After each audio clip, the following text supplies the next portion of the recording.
Bonjour, aujourd'hui on va faire une pizza napolitaine à la maison au four en bois. J'ai choisi un protocole de 12 heures, donc on va commencer par la recette.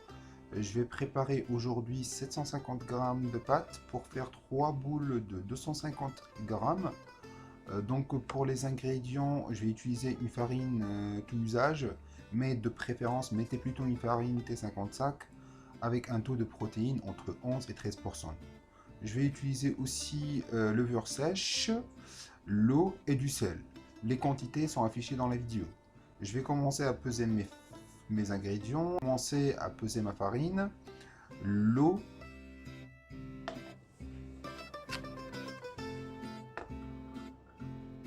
Je vais dissoudre la levure dans l'eau, le but qu'elle soit présente partout dans l'eau.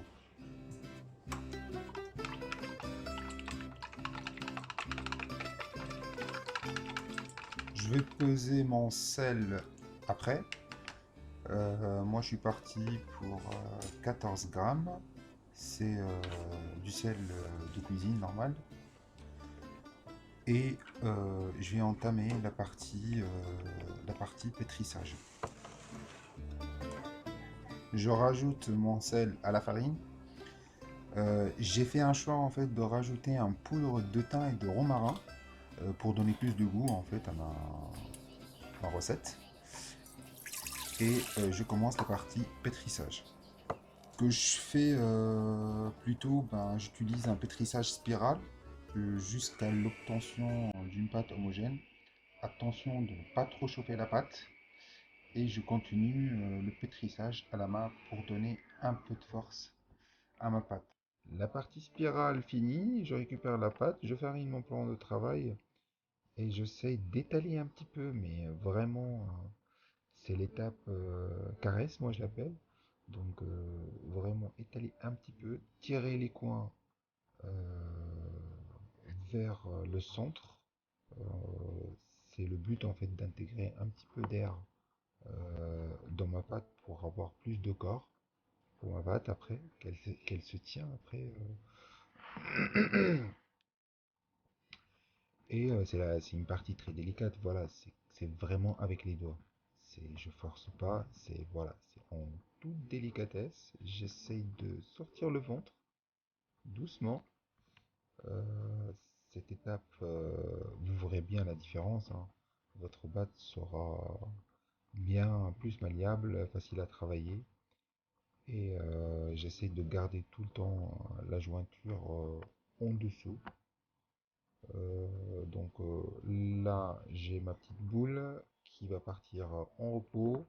Je vais la déposer dans un récipient bien fariné, donc la jointure en dessous, et laisser au repos 20 minutes.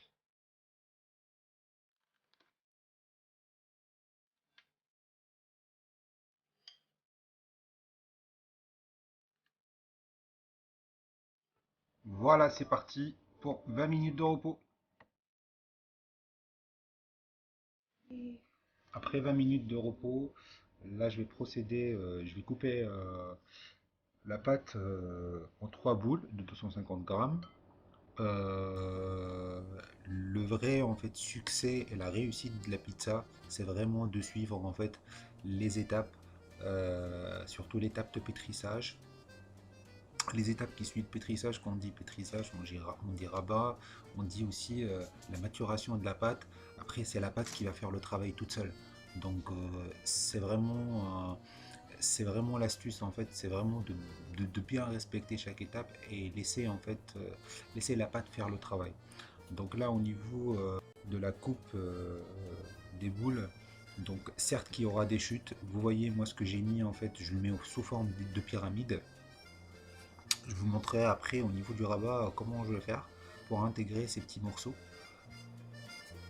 Mes boules, donc je les laisse au milieu, comme ça j'appuie et après je tire les coins, je fais un huitième de tour et je fais une sorte d'enveloppe en fait et j'essaye de tout serrer au milieu. Après dès que je tourne, déjà la boule elle est faite. Donc là c'est vraiment délicatement, vous voyez c'est avec les doigts, vraiment on pousse un petit peu, on pousse le ventre vers le haut pour sortir vraiment le ventre. un tout petit boulage, mais vraiment tout petit peu, et de serrer, de suivre en fait la batte avec les mains. Là, elle est bien serrée. Déjà, regardez, dès que j'appuie, hop, on voit que la boule, elle a pris. Donc, c'est pareil pour le deuxième bâton. Voilà, j'étale un petit peu, je tire le coin, je tourne, je prends l'autre coin, je tire tout le temps vers le milieu. Voilà, je tire vers le milieu, je serre au milieu. Et dès qu'après on tourne la boule, on voit très bien, déjà c'est bien serré. Donc ça reste après avec vraiment avec le doigt, on essaie de le pousser du droite à gauche en appuyant vraiment dessus, de laisser la jointure au-dessous et un tout petit boulage et c'est parfait. On voit la petite perle là. Vous voyez la perle, il n'y a pas de déchirure dessus, il n'y a rien. On commence à voir les petits bulles. C'est des petits alvéoles qui commencent à se développer. C'est bien, c'est un bon signe. Et on voit que, la, que la pâte réagit. Donc voilà, idem. Le petit morceau au milieu, je force, je tire, je mets tout au milieu. Voilà, tout est bien serré au milieu, je tourne, déjà prêt. Et là, petit à petit, voilà, petit à petit, mais vraiment avec les doigts, si vous voyez, c'est vraiment où je la pousse. J'essaie de ne pas fariner, moi j'ai fariné un petit peu quand même mon plan, mais essayez de ne pas fariner beaucoup. Et voilà, donc ça prend pas l'empreinte. Vous voyez bien là, quand j'appuie dessus, hop, on voit la force. Un seul rabat, ce niveau-là, c'est assez. Mais vu que j'ai fait la partie boulage, donc là je vais mettre mes boules dans un récipient et je vais le laisser reposer quand même 30 minutes et pour faire une deuxième étape de rabat.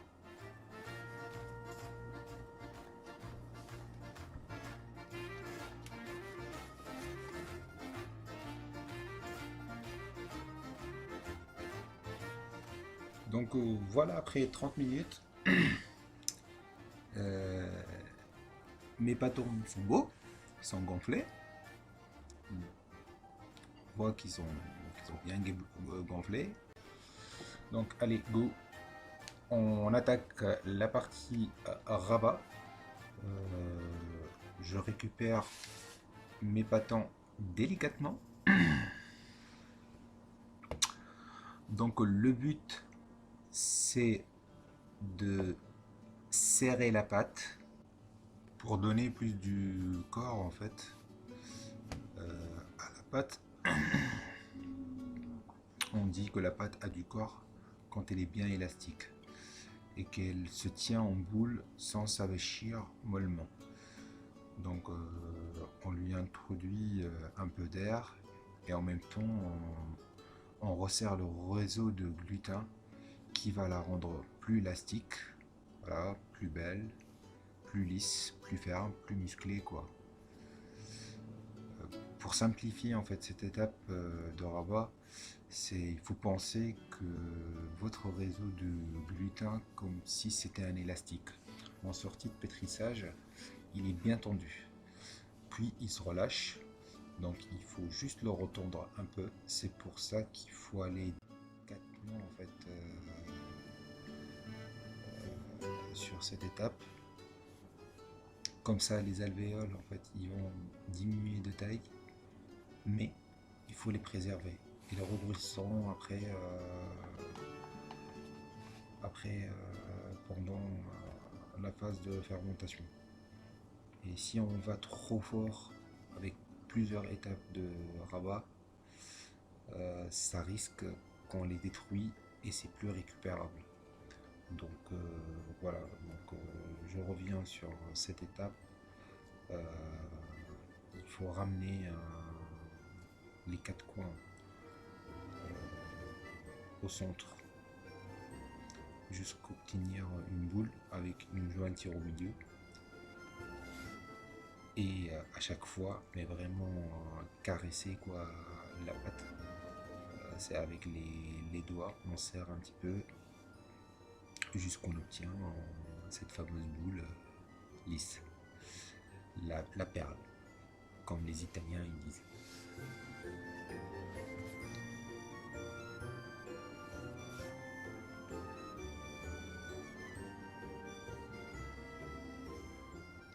voilà, ma boule, elle est bien serrée. Euh, J'arrête, donc je ne serre pas encore. Et là, sur le dernier bâton, voilà, je tire ma pâte, je ramène les quatre coins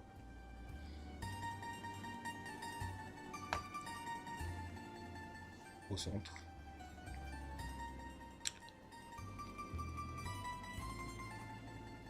Et après, dès que je tourne la pâte, la boule, elle est faite. Donc, à chaque fois, n'hésitez pas de caresser la surface de la pâte pour enlever le surplus de la farine. Il ne s'agit pas d'en réincorporer dedans, mais c'est juste de les enlever. Là, tu vois, quand je fais le test, hop, on voit la force de la pâte. Mes empreintes, il ne reste pas. Et on voit les petits alvéoles qui commencent à se développer sur la surface. Vous voyez, c'est vraiment, elle réagit en fait. Donc là, je garde les trois boules, sont bien lisses. Il n'y a plus de déchirure, donc mon réseau, il est intact pour l'instant. Donc là, je rajoute rien. Donc l'étape suivante, ça va être de les mettre dans un récipient et de les laisser maturer tranquillement pendant 12 heures à peu près. J'en ai déjà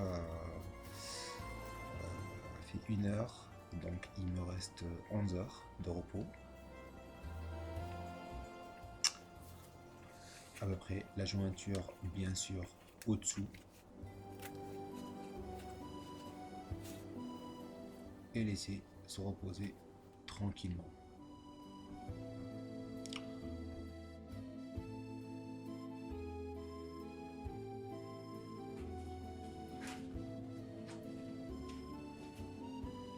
Donc, après 12 heures, voilà. On voit mon pâtisson qui a bien gonflé. Donc, je vais passer à l'étape de disquage. Je vais l'étaler.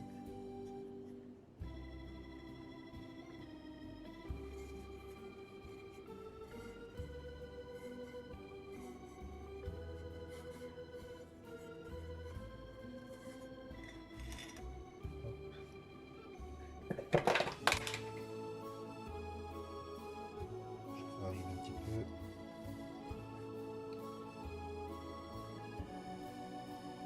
Et je commence du milieu pour pousser le gaz vers l'extérieur. On voit déjà la pâte, elle est souple.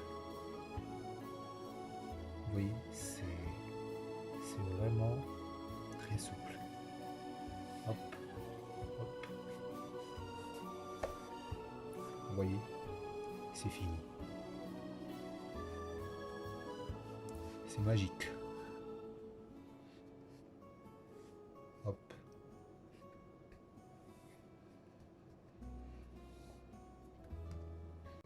Donc c'est comme vous voyez, l'étalage m'a pris, allez, 1 minute.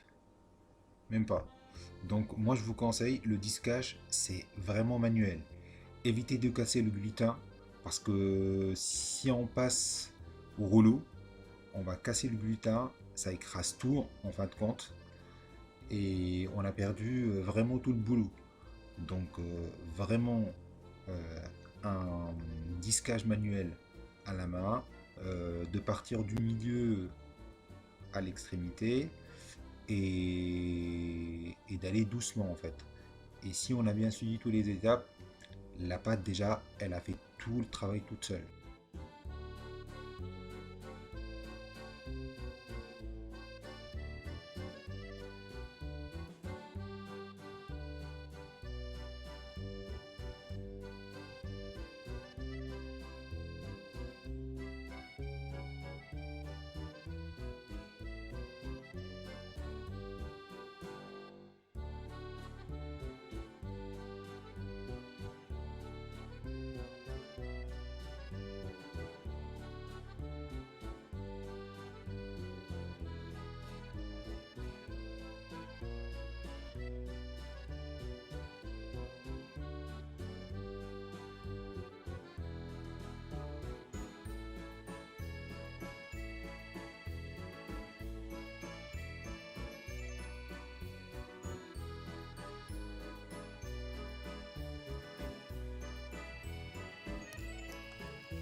J'espère que la vidéo vous a plu. Si c'est le cas, n'hésitez pas de partager la vidéo autour de vous. Et je vous dis à très bientôt.